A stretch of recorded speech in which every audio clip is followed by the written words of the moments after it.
Welcome to the Dr. Bo Show, a critical thinking, reason, and science-based approach to issues that matter. Hey everyone, you ever see a headline and you're like, wait, is that for real? Yeah, those attention-grabbing ones. Yeah, like they're trying to get you to click, but Totally. they're really telling the truth. Today we're going to be talking about that, especially those tricky ones where they claim one thing causes another. Like they're linked, yeah. Yeah. So we're talking about correlation versus causation. Yes. And to guide us on this little adventure, we have an article Perfect. called Understanding Correlation versus Causation, a guide for better decision making. Oh, a mouthful. Yeah, and it's by Dr. Bo Bennett, Okay. who's a social psychologist. I like him already. And he literally wrote the book on logical fallacies. Wow, that's awesome. The best-selling book, at least. Oh, okay. Yeah, so this is, his work is all about helping people think more critically. Right. So hopefully by the end of this, you guys will be able to spot those misleading claims and make better decisions based on solid evidence. Sounds good. Okay, so first things first, what is correlation? Yeah, it's a word that gets thrown around a lot. I think people mean it in different ways, so. Yeah, I think it's kind of flippery. Yeah. So in the simplest terms, it just means two things change together. Okay. But, and this is the important part, it doesn't mean one is causing the other to change. Oh, okay. So can you give me an example? Because I'm a very visual person. Sure. Picture this. Summertime, sun is blazing, people are flocking to the beach. What happens to ice cream sales? They go up. They skyrocket, and I bet sunburn cases go up too. Yeah, I bet. You're right. Right. So that's a positive correlation. Okay. Both ice cream sales and sunburn cases are increasing. But does that mean eating ice cream causes sunburns? Okay. Obviously not. It's the weather. They're both just happening more often because of the hot weather. Yeah. So the weather is the underlying factor. Right. Driving both trends, not a cause and effect between ice cream and sunburn. Gotcha. Okay, so that's correlation. Yeah. What about causation? How do we know when one thing is actually making another thing happen? Yeah, causation is a little trickier to prove. It requires more than just observing a correlation, right? Right. Like, think about flipping a light switch. You flip the switch, light turns on. There's a clear, direct mechanism there. So it's not just that those two things are happening together. We understand why the light turns on because of the electrical current Exactly. being completed by the switch. Exactly. Huh. Establishing causation requires more rigorous methods, like controlled experiments, right? Okay. We need to be able to isolate variables, Okay. see if changing one directly impacts the other, all while ruling out other potential explanations. Okay, so Dr. Bennett, he says in his article that people mix up correlation and causation all the time. Yeah. Why do we fall into this trap so easily? Well, I think part of it is just how our brains are wired. We're constantly looking for patterns, trying to make sense of the world around us. It's like a survival instinct. But sometimes this instinct leads us to make connections that aren't really there. So it's like our brain is trying to tell a story, Exactly. even if the data is not really supporting it. Yeah, and he points out a few reasons why this happens. Okay. One is what's called confounding variables. Okay. These hidden factors that can skew our interpretations. So remember the ice cream and sunburn example? Yes. The weather was a confounding variable in that case. Right, so even if two things seem connected, there could be something else entirely driving both of them. Exactly.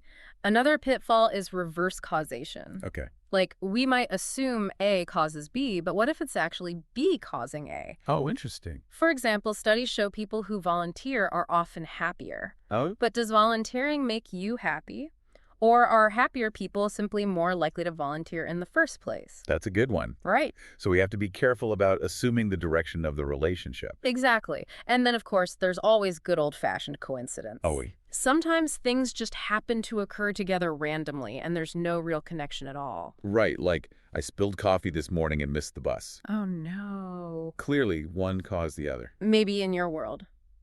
But statistically speaking, probably not. Probably not, yeah. Okay, so how do we avoid falling into these traps? Right.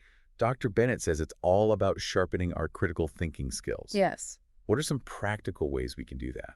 Well, he gives some really great advice. Super actionable. First and foremost, he says we should question everything. Okay.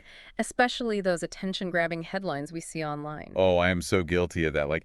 Scientists discovered chocolate cures insomnia. Oh, yeah, it's click. Click, yeah. Right. So don't just take things at face value. Ask yourself, What's the source of this information? Is it reliable? Are there any potential biases at play? Like, what else could be going on here? So it's about pausing before we jump to conclusions and really Oh. thinking critically about the information we're consuming. Exactly. And that leads us to his next tip.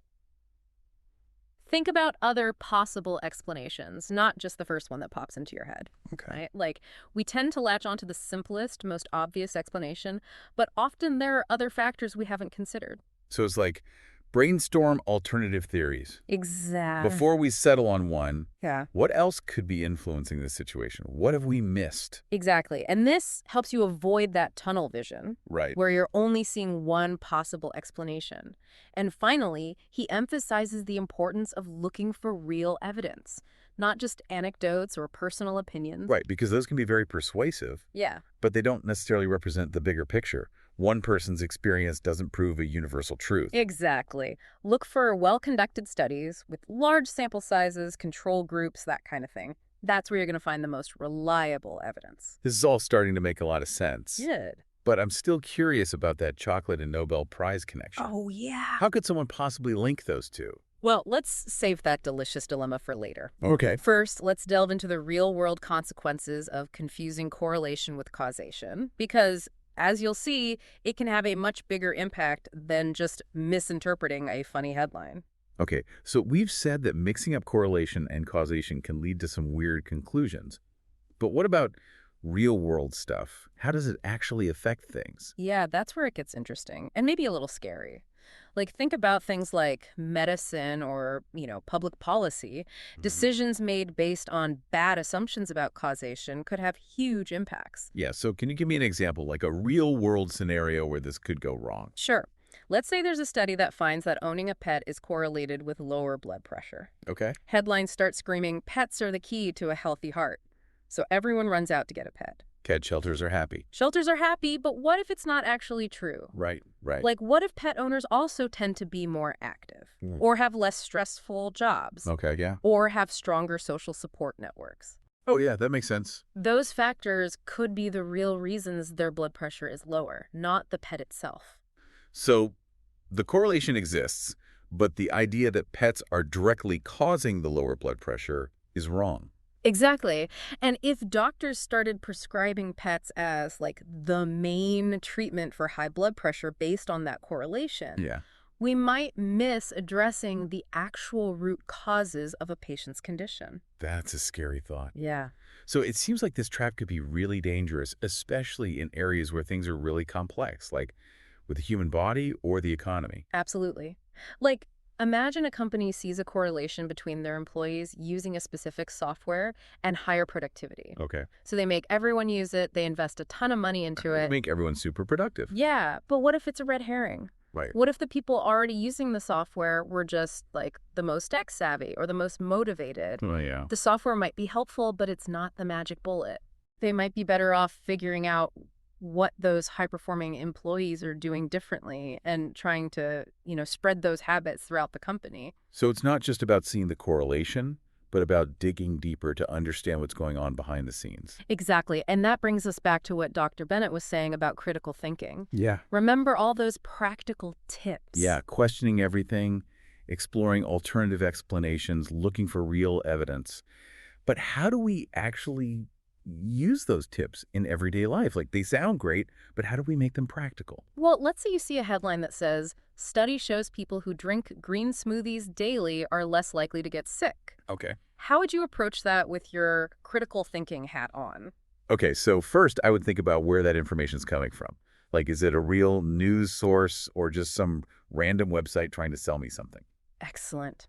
Source credibility is so important. And even if it seems like a trustworthy source, think about what else might be affecting what they're saying. Do they have an agenda? Right, okay. A bias. Then I'd want to know more about the study. Like, how many people were in it? What were their lifestyles like? Was there a control group? Was it peer-reviewed? Like, just because there's a study doesn't mean it's a good study. That's a great point. Study design is really important.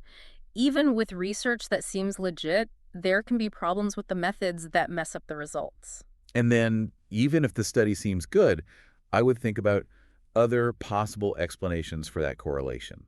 Like, maybe people who drink green smoothies also tend to care more about their health. So we exercise more, eat better, get enough sleep, that kind of thing. Exactly. Don't just assume that the green smoothie is the magical cure. It might be part of a healthier lifestyle, but not the only reason they're not getting sick. Right, right. That's where brainstorming different explanations comes in. And I guess I would also be careful about, assuming it applies to everyone. Just because it's true for people in a study doesn't mean it's true for everybody. Right. We have to think about individual differences.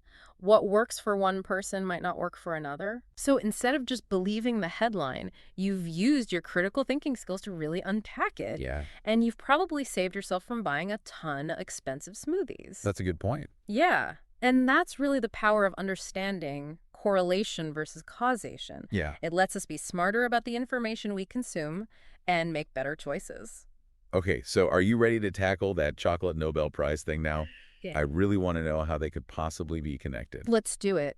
It's a great example of how easy it is for our intuition to lead us astray and how important it is to use the critical thinking skills we've been talking about. All right, chocolate and Nobel Prizes. Right. Like on the surface, totally different things. Right. How could anyone even say there's a connection? Yeah, it's a great example of how a correlation can fool us.